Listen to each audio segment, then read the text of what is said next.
Assalamualaikum warahmatullahi wabarakatuh. Nama saya Amelia Hermanisa. Kali ini saya akan membuat tutorial untuk C++ dari modul 5. Pertama, untuk soal pertama di sini adalah memahami cara mendeklarasi struktur, menginisialisasi struktur dan memanggil elemen tertentu. Di sini ada codingan. Dan dimana pertanyaannya dijelaskan perbedaan inisialisasi program di atas dengan array, lalu catatlah hasil keluaran programnya. Secara keseluruhan program ini tinggal kita copy paste dan kita tambahkan beberapa, lalu kita jalankan di Visual Studio. Sebelumnya saya telah mencobanya seperti ini ya. Ini adalah untuk soal nomor 1.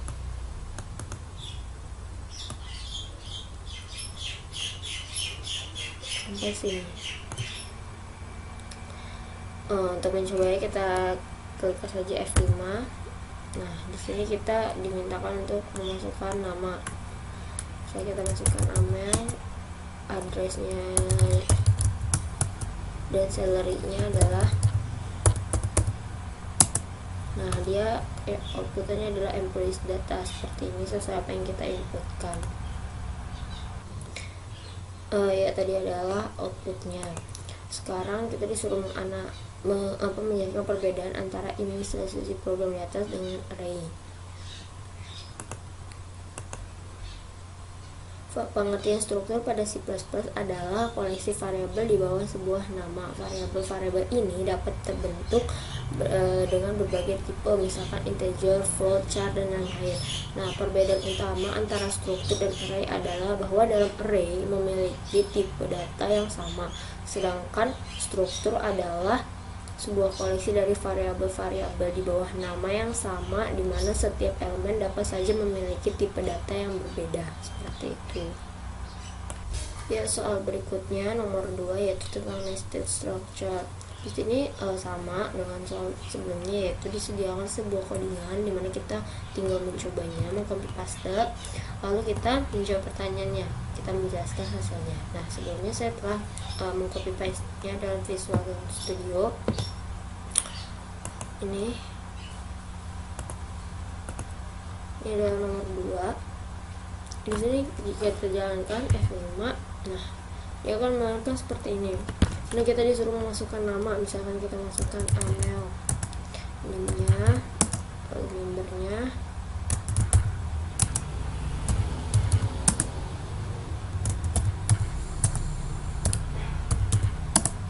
kemudian ada grup 2,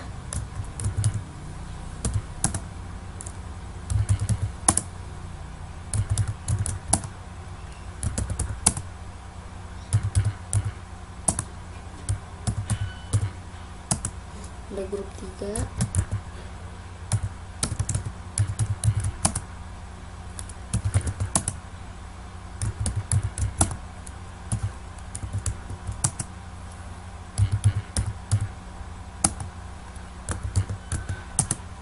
nah kalau dari hasil outputnya di sini kita bisa lihat kalau kita disuruh memasukkan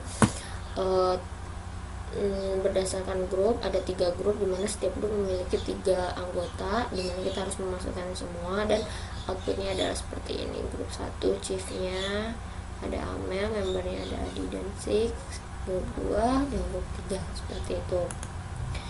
Jadi secara keseluruhan program ini adalah untuk memasukkan nama-nama berdasarkan grup yang dibuat berdasarkan grup, yaitu maksimal 3 grup, dan setiap grupnya memiliki 3 orang anggota, di mana 3 orang anggota itu termasuk 1 orang ketua. Jadi program ini tuh sebenarnya menggunakan nested structure seperti itu.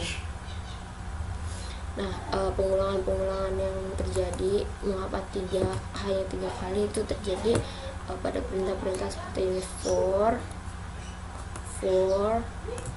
dan for. Nah, for di sini itu berguna untuk pengulangan tadi. Dan di sini ada struct. Ini struct data ya. Ini struct data ini dipakai ketika kita memulai masukkan nama dan NIM. sini ada struct student group, struct data student shift member. Nah di sini ada grup 3, ini itu maksudnya ada tiga array. Nah, 3 array itu berarti ada 3 data dimulai dari 0, 1 dan juga 2 seperti itu. Ini variable structure tuh seperti itu ya. Nomor selanjutnya itu nomor 3, sini ada codingan juga, dan dimana pertanyaannya dijelaskan perbedaan antara instruksi sin dan sin.getLine. Apa fungsi dari size of pada parameter kedua getLine. Nah sebelumnya saya telah melakukan copy paste untuk programnya pada Visual Studio ya seperti ini. Jadi kita tinggal menjalankannya saja. F5. Nah di sini kita diminta untuk masukkan nama, misalkan kita masukkan nama, addressnya,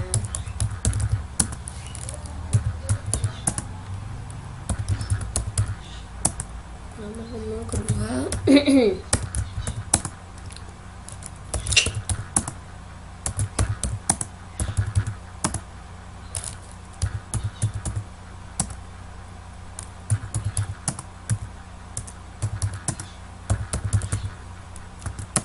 Nah, jadi kita disuruh memasukkan minimal 3 data, yaitu nama, address, city, dan juga zip code. Kemudian nanti akan menampilkan record seperti ini.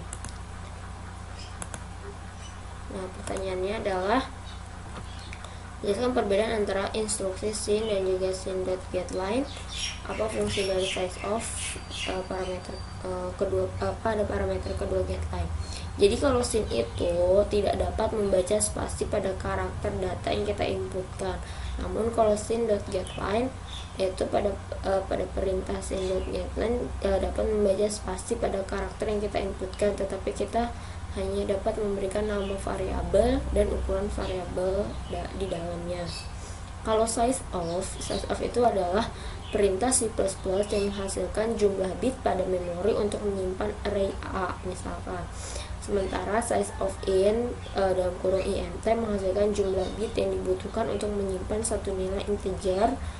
Dalam arsitektur komputer khususnya memori untuk menyimpan satu nilai integer itu dibutuhkan 4 bit memori.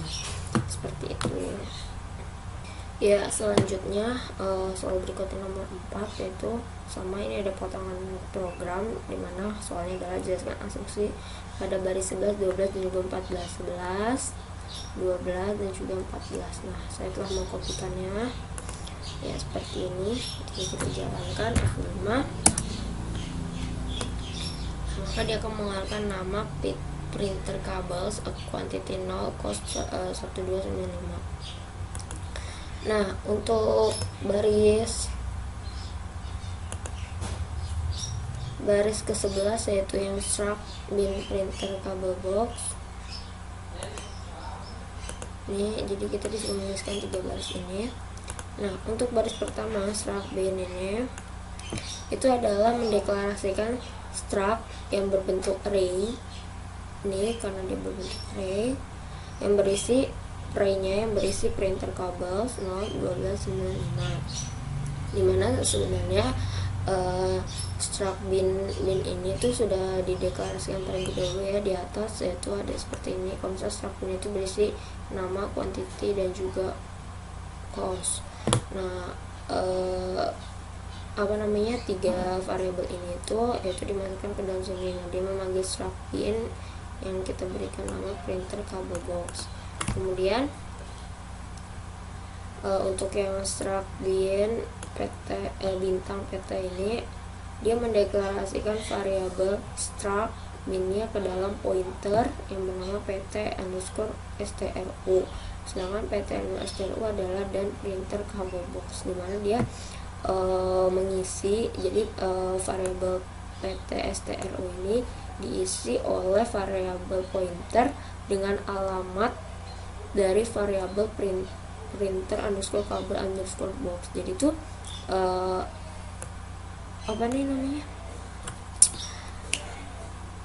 notasi dan ini itu menunjukkan alamat dari variabel printer cable box yang kemudian dia akan mengisi variabel pointer pt underscore stru. Kenapa kita tahu kalau pt adalah pointer ya? Karena sebelumnya telah dideklarasikan di sini dia pointer karena ada tanda bintangnya seperti itu. Ya, selanjutnya yaitu nomor 5, ya di sini ada codingan. Jadi kita disuruh menjelaskan keluarannya. Sebelumnya setelah mengcopy paste-nya yaitu seperti ini. Jadi kita jalankan, maka hasil keluarannya ada seperti ini. Ukuran struktur PGW 24 dimana lokasi memori untuk 3 data. Strukturnya struktur pertama ada di ini, struktur kedua di sini, struktur ketiga di sini. Artinya program ini itu menunjukkan lokasi atau alamat dari memori data yang akan mengisi dari struct PGW. Dimana di sini kita sudah membuat struct PGW yang berisi char, nama dan juga integer gaji yang kemudian dia dibuatkan pointer PTR. Istilahnya di sini tuh nanti kita akan memasukkan sebuah data ke dalam struct PGW. Nah, kemudian data-data tersebut pastinya memiliki sebuah lokasi alamat memori yang ditunjukkan oleh pointer. Nah, program ini itu menunjukkan di mana alamat-alamat untuk menyimpan data-data tersebut, yaitu dengan codingan for PGW malloc size of ini memanggil struct-nya dari PGW dan ini memprint, artinya mencetak seperti itu. Ya, sekian dulu dari tutorial untuk modul 5. Terima kasih atas perhatiannya. Wassalamualaikum warahmatullahi wabarakatuh. Assalamualaikum warahmatullahi wabarakatuh. Nama saya Amelia Herunisa. Untuk kali ini saya akan membuat tutorial C++ untuk bab 6, yaitu pointer. Di sini ada soal nomor 1 menggunakan pointer, yaitu ada seperti biasa sebuah codingan yang dimana pertanyaannya adalah kita menjelaskan untuk karakter bintang dan yang dipakai di sini itu berfungsi untuk apa. Sebelumnya mari kita lihat dulu hasil programnya. Ini telah saya copy paste, kemudian tinggal di running saja F5. Nah, ini keluarannya. Angka-angka yang seperti ini itu adalah penunjuk alamat dari memori. Nah, pertanyaannya tadi adalah bintang dan juga dan ini. Nah, bintang, jika misalnya ada bintang seperti ini, itu adalah deklarasi untuk sebuah variabel pointer, yaitu APTR ini adalah sebuah pointer dimana tipenya adalah integer. Nah, kemudian di sini kita mempunyai A sama dengan 7, dimana artinya nilai A adalah 7, kemudian APTR sama dengan dan A. APTR ini tadi kita tahu bahwa dia adalah sebuah pointer, namun di sini penggunaan dan A ini artinya alamat memori dari variabel A itu akan dimasukkan ke dalam variabel pointer APTR. Dan A ini kan tadi adalah 7, dimana 7 itu memiliki alamat memori tersendiri, dan kemudian alamat memori dari 7 itu kita masukkan ke dalam variabel APTR dengan cara menambahkan karakter dan di depan variabel A seperti itu. Selanjutnya untuk soal nomor 2. Jadi di sini sebenarnya perintahnya adalah menjelaskan kembali tentang call by reference dan call by value. Jadi di sini tuh sudah ada 2 program, dimana program pertama untuk call by value dan program kedua adalah untuk call by reference. Namun sebenarnya isi dari mainnya sama saja. Jadi saya hanya membuat satu program dan yang di dalamnya ada saya buat 2 seperti itu ya. Kita lihat lagi seperti ini. Ini saya matikan dulu untuk call by reference. Kita akan menjalankan untuk cube by value. Sama ini gue seperti ini. The original value of number is 5. Ini value ini. Coba lagi.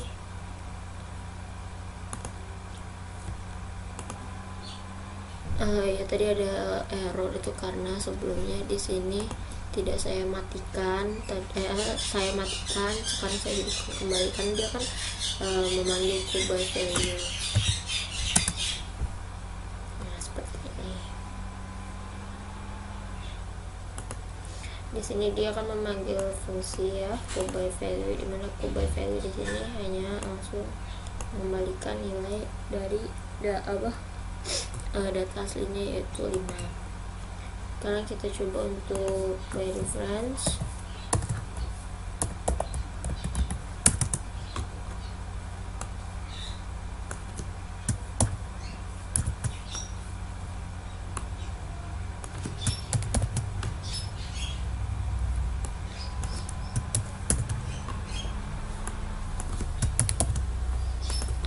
By reference mari kita jalankan.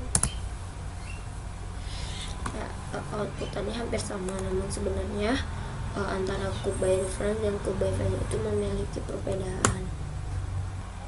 Nah, dimana perbedaannya adalah kalau misalnya untuk pass by reference itu atau call by reference itu dia akan memanggil dan melaksanakan fungsi sesuai dengan referensi array-nya atau alamatnya serta merubah data aktual atau data aslinya.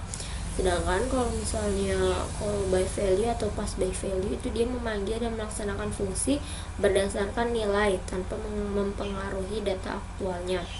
Di sini call by reference itu kita menggunakan sebuah pointer, dimana artinya untuk pointer ini kan dia hanya membaca alamat dari memorinya, namun dia akan merubah data aktualnya atau data asli jika memang data yang untuk by reference-nya ini tuh kita ubah. Kalau misalnya cukup by value itu seperti ini, yang ini dia kan hanya tinggal langsung menggunakan variabelnya itu kan, nilai dari variabel, bukan menggunakan tidak langsung membaca ke dalam memori, tapi dia membaca langsung nilai. Kalau misalnya by reference itu kan seperti ini, memakai pointer, jadinya dia membaca alamatnya dulu baru isi dari alamatnya tersebut tuh apa, seperti itu. Selanjutnya untuk nomor 3 di sini ada program. Seperti biasa kita sebenarnya hanya tinggal mengcopy paste dan jalankan. Di sini pertanyaannya kita disuruh menjelaskan mengapa penggunaan library ctype.h. Nah, ini sudah saya copy paste. Oh maaf, nomor 2B ternyata belum nomor 3. Jika kita jalankan F5, nah maka dia akan mengeluarkan seperti ini. Karakter pertama, form pertama itu huruf kecil, kedua huruf besar. Artinya penggunaan ctype ini .h itu adalah untuk string sebenarnya, dimana ctype .h ini digunakan karena kita menggunakan fungsi topper, dimana topper ini adalah untuk merubah atau mengconvert menjadi uppercase. Uppercase itu huruf besar semua. Jika memang ternyata tidak ada huruf kecil yang melanjutkan ke huruf besar, maka itu dia akan tetap mengeluarkan nilai awal dari kalimat tersebut. Ctype.h ini sendiri adalah sebuah library untuk mapping dan juga testing karakter.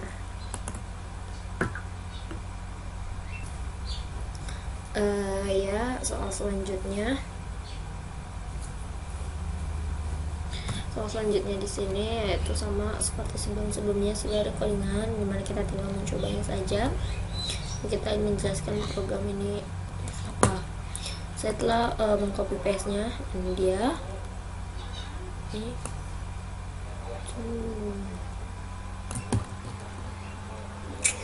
Jika kita jalankan F5, keluarannya seperti ini. Jadi original order artinya data pertama ada 2, 6, 4, 8, 10. Kemudian setelah kita lakukan program, maka dia akan mengascending atau mengurutkan dari yang kecil ke terbesar. Jadi sebenarnya secara keseluruhan program ini adalah program untuk mengurutkan bilangan dari yang terkecil ke terbesar. Namun di sini menggunakan array dan juga menggunakan sebuah fungsi yang kita buat sendiri, dan fungsi tersebut menggunakan pointer seperti itu. Contohnya di sini sebenarnya integer a namanya array size, dimana memiliki data seperti ini. Nah, ini adalah data original. Nah, kemudian di sini ini tuh untuk menampilkan sebenarnya. Nah, bubble sort. Nah, bubble sort ini adalah sebuah fungsi yang dimana kita buat di bawah, yaitu void bubble sort.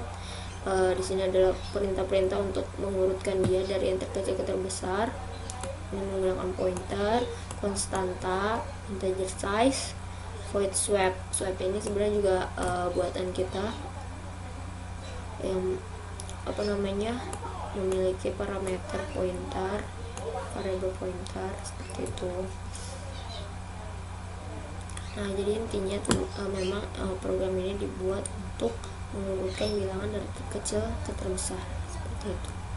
Ya, untuk soal selanjutnya yaitu ada sebuah codingan dimana kita tinggal mencobanya saja, dan pernyataannya kita disuruh menjelaskan perbedaan dalam menyalin string dengan memakai array dan juga menggunakan pointer. Ya, di sini tuh sudah saya copy paste, ini kita jalankan. Satu hello, string 3 goodbye. Nah, di sini itu kita menggunakan dua buah fungsi void, yaitu copy 1 yang menggunakan array, copy 2 ini menggunakan pointer. Di sini telah dideklarasikan dulu sebenarnya karakternya itu berbentuk string array. Nah, kalau misalnya kita menggunakan array, karena memang di sini juga array karakter kan, satu karakter itu pembuatan karakter kan menggunakan array, yang dimana satu loker itu satu huruf, itu satu karakter. Jadi di sini kita tinggal menggunakan penulisannya yang di sini for. Nah, di sini kita bisa lihat kalau dia ini menggunakan array, karena di sini ada notasi array yaitu kurung siku, dilakukan pengulangan. Sedangkan kalau untuk pointer di sini kita bisa lihat kalau dia menggunakan pointer di bagian sini, karena ada notasi bintang, dimana bintang ini adalah untuk pointer. Jadi secara keseluruhan sebenarnya untuk penyalinan antara array dengan pointer itu sama saja, namun berbeda dalam penulisan struktur, dimana kalau array menggunakan penulisan format array seperti ini, kalau misalnya pointer ya menggunakan format penulisan pointer seperti ini. Dan ingat, kalau misalnya pointer itu dia selalu membaca alamat dari variabelnya tersebut, alamat memori dari variabelnya tersebut. Namun kalau misalnya ada, dia langsung membaca arraynya, artinya langsung ke dalam nilainya seperti itu. Baiklah, untuk soal nomor 4 berikutnya, yaitu ini ada sebuah codingan, dimana codingan ini kita disuruh untuk menuliskan baris nomor 10 dan 17, lalu disuruh menjelaskan tentang penggunaan array pointer atau array fungsi untuk program ini. Nah, ini sudah saya copy paste untuk kita coba seperti ini. Jadi kita jalankan F5. Nah, kita disuruh memilih enter 0, 1, 2, atau 3. Misalkan saya memilih 3, program execute complete ya. Namun jika misalnya saya mencoba untuk memilih angka 2, you enter 2 solve function 3 with cloud, seperti itu. Sebenarnya sih isi dari program ini sendiri itu ya hanya untuk kita memilih function mana yang akan kita jalankan dengan memasukkan sebuah integer, dimana di sini kita sudah membuatkan 3 function, function 1, function 2, function 3, yang dimana masing-masing functionnya ini ya hanya berisikan tulisan seperti itu. Nah, namun di sini kan dia menggunakan array. Di sini array. Jadi kalau misalnya array itu kalau kita memilih kalau kita ingin memilih function 1, kita harus mengklik tuh 0. Jadi 0, 1, 2 seperti itu.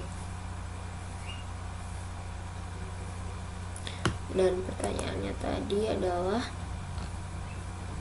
jelaskan baris 10 dan juga baris 17. Mana baris 10 dan 17 adalah baris 10 yang void dan 17 yang inf. Void ini baris 10. Nah, untuk baris 10 itu sendiri dia adalah membuat pointer, yaitu yang dilihat dari bintang F yang berbentuk array yang berisi 3 array, yaitu 0, 1, dan 2, dan bertipe integer. Nah, dan di mana dari arraynya ini sendiri itu sudah berisi function 1, 2, 3, function 1, 2, 3, di mana function 1, 2, 3 ini menempati loker-loker array 0, 1, dan juga 2. Selanjutnya disuruh menjelaskan yang bagian ini, bintang F. Nah, bintang F choice ini itu artinya pemanggilan pointer F berdasarkan variabel choice. Sini kan ada choice itu apa yang kita inputkan oleh user, jadi choice itu yang diinput oleh user. Jadi dia istilahnya menyimpan inputan user, kemudian dicocokkan lagi dengan pointer sesuai dengan yang ini, di memori function 1, 2, atau 3, seperti itu.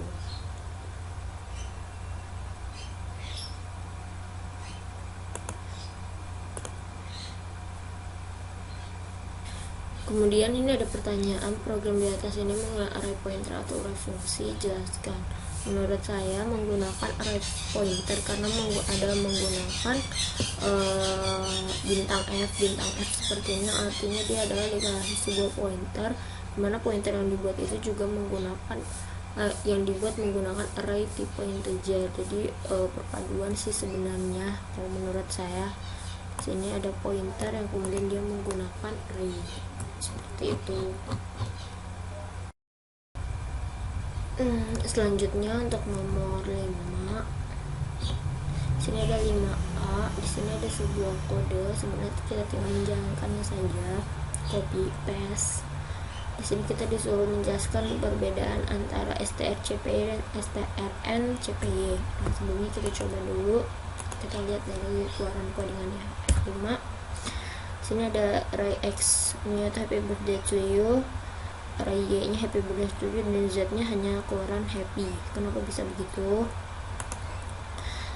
Di sini tuh ternyata untuk string yang pertama yang X dia mengeluarkan X, sedangkan untuk array Y dia mengcopy, strcpy mengcopy string yang ada di X ke dalam Y, artinya nilai X dan Y akan sama, yaitu sama-sama happy birthday to you. Namun ketika pencetakan array Z, di sini Z itu dia sebelumnya melalui proses ini dulu, strncpy Z, X, 5, dimana Z nya ada 5 dengan /0. /0 ini sebenarnya itu untuk mengakhiri sebuah string atau karakter. Pokoknya ini memang harus seperti itu biar tidak biar tahu kalau misalnya disitulah kita berhenti. Nah, strncpy ini itu adalah berfungsi untuk mengcopy string itu sebanyak n karakter, dimana n karakternya itu adalah di parameter yang ketiga ini. Jadi kita mengcopy string yang ada pada X ke dalam Z tapi sebanyak 5 karakter, dimana 5 karakter mungkin dihitung dari 1, 2, 3, 4, 5. Jadi keluaran Z nya itu happy, seperti yang ini. Nah, seperti itu ya. Soal selanjutnya itu sama seperti sebelumnya, jadi ada sebuah codingan dimana kita disuruh mengidentifikasi penggunaan strcat dan strncat. Di sini saya telah mengkopinya. Jika kita jalankan F5 maka keluar seperti ini. Jadi diketahui S1 happy, S2 new year. Jika kita strcat atau kita menambahkan jadinya happy new year. Jadi sebenarnya strcat itu adalah untuk menambahkan string sumber ke bagian akhir dari string tujuan. Jadi kalau misalnya strcat ini, jadi kita menambahkan string S2 ini yaitu new year ke dalam string S1, dimana S1 adalah happy. Jadi kalau di strcat kan jadi happy new year. Kalau misalnya kita menggunakan strncat S3, S1,6, ya itu sebenarnya sama aja kayak yang sebelumnya, yaitu dia menggunakan jumlah karakter. Jadi kita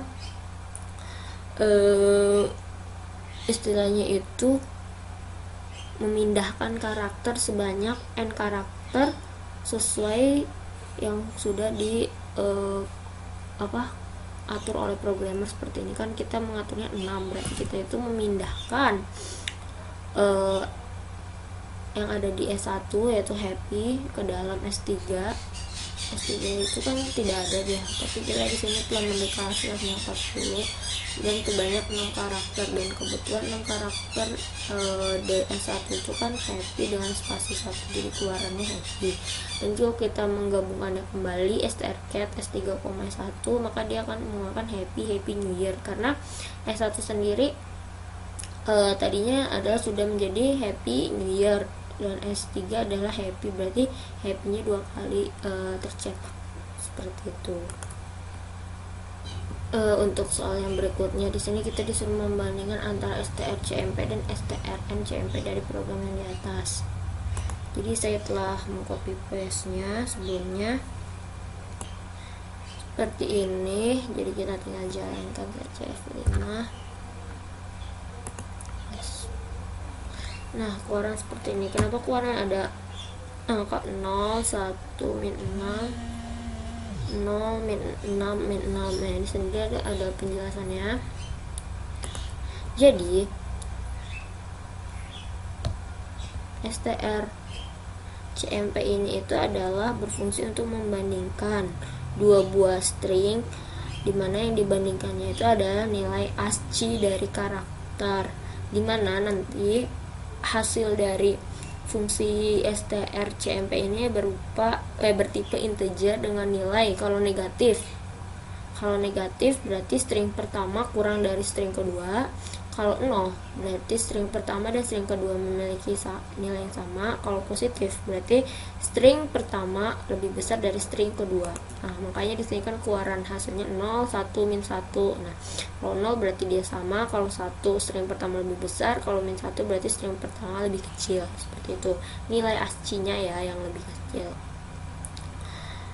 Nah, di sini pun ada strncmp, dimana strncmp itu adalah membandingkan nilai ASCII sejumlah n karakter awal yang ada pada string. Hasilnya sama, outputnya itu sama dengan strcmp yang negatif 0 sama positif itu sama. Nah, selanjutnya di sini ada soal yang kita suruh menjelaskan fungsi dari strtalk. Nah, ini tuh ada codingannya yang kita bisa coba hanya dengan mengcopy paste-nya seperti ini. Jadi penggunaan strtalk itu adalah untuk membagi string menjadi beberapa bagian yang dibatasi oleh karakter yang telah ditentukan. Jadi seperti ini. Kalau misalnya kita jalankan F5, nah jadi ada string yang berisikan this is a sentence with 7 tokens. Nah, di setiap pembatas atau pembatas setiap kalimat itu adalah sebuah spasi. Nah, jika kita menggunakan fungsi strtalk, maka nanti dia akan membagi bagian sendiri berdasarkan pembatas yang telah kita tentukan. This is a sentence with 7 tokens. Berarti kalau kita lihat dari hasil program ini, kita codingannya tersebut menggunakan pembatas sebuah spasi. Bisa kita lihat di sini strtalk string, nah kutip-kutip ini itu artinya spasi. Jadi kita memisahkan setiap string dengan spasi, kemudian nanti kita akan mencetaknya seperti ini.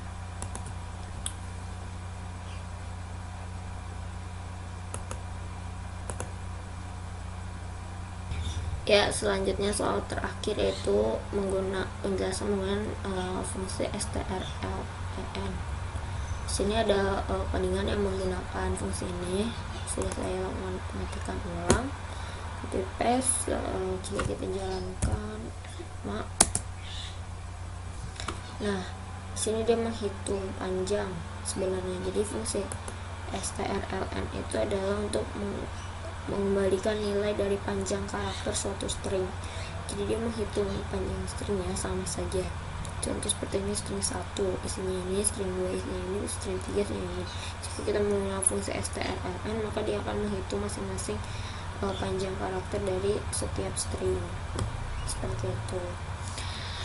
Ya, terima kasih atas perhatiannya. Sekian untuk tutorial bab 6. Wassalamualaikum warahmatullahi wabarakatuh.